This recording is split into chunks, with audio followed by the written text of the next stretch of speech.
रबीउल अव्वल के मुबारक माह का चांद नजर आने पर मुसलमानों में खुशी की लहर दौड़ गई, क्योंकि इसी माह मुबारक में हजूर अकरम सल्लल्लाहु अलैहि वसल्लम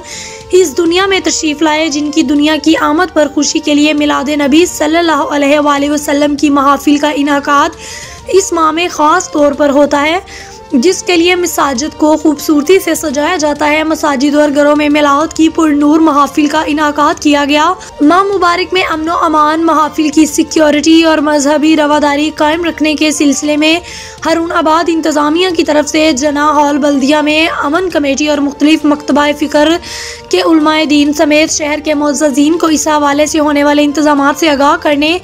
और मज़ीद मुशावरत के लिए मदऊ किया गया, जहां माह मुबारक में किसी भी नाखुशगवार सूरत हाल से बचने के लिए लाहिला अमल पर गौर किया गया। इजलास में AC हारून आबाद चौधरी मोहम्मद तैयब, DSP हसन गुल, SHOs सिटी और सदर समेत मुअज़्ज़ज़ीन शहरी और कारोबारी अफराद और सहाफ़ी हज़रात भी मौजूद हुए।